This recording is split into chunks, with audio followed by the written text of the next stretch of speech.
మనమైతే ఇప్పుడు విజయనగరం జిల్లా సర్వజన ఆసుపత్రి వద్ద అయితే ఉన్నాము.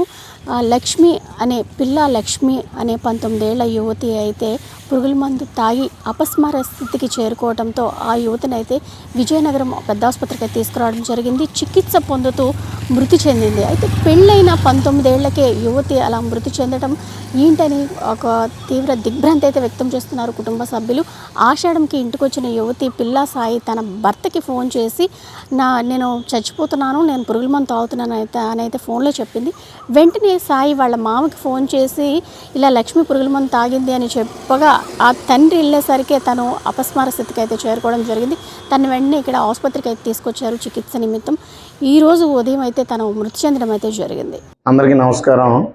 కొండసంబం పంచాయతీ గొర్రెలపేట విలేజ్లో ఈ నెల 17వ తారీఖున కడగల బంగారు నాయుడు అని చెప్పి ఆయన కంప్లైంట్ మేరకు ఆయన పాప శ్రీలక్ష్మి పేరు 19 సంవత్సరాలు, ఈవిడికి జూలై 2వ తారీఖున కరకం విలేజ్ చీపురుపల్లి మండలం సాయి అన్న అబ్బాయితోనే మ్యారేజ్ అయ్యింది.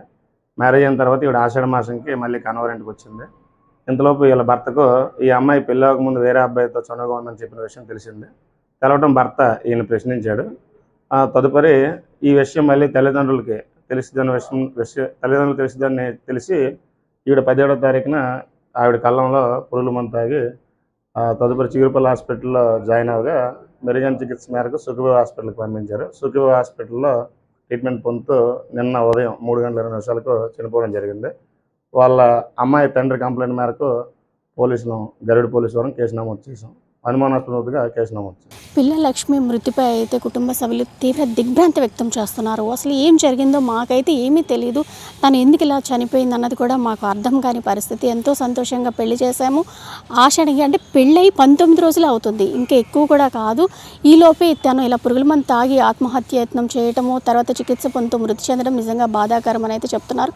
కుటుంబ సభ్యులు అయితే మాట్లాడే స్థితిలో లేరు. మేమైతే ఏమీ మాట్లాడలేము, మేమేమీ చెప్పము అని అయితే వాళ్ళ కుటుంబ సభ్యులు అయితే చెప్తున్నారు. అలానే యువతి అయితే చాలా చిన్నమ్మాయి, ఎందుకు ఇంత అఘాయిత్యానికి పాల్పడింది అనేది ప్రతి ఒక్కరూ కూడా కంటతడి పెట్టేస్తున్న పరిస్థితి అయితే కనిపిస్తుంది. లక్ష్మి మృతిపై అయితే భర్త సాయి కూడా దిగ్భ్రాంతి వ్యక్తం చేస్తున్నాడు. ఏం జరిగిందో ఆ అబ్బాయి కూడా మాట్లాడలేని సిచ్యువేషన్లో అయితే ఉన్నాడు. దీనిపై అయితే పోలీసులు అయితే కేసు నమోదు చేస్తే దర్యాప్తు చేస్తున్నట్లు కూడా తెలుపుతున్నారు.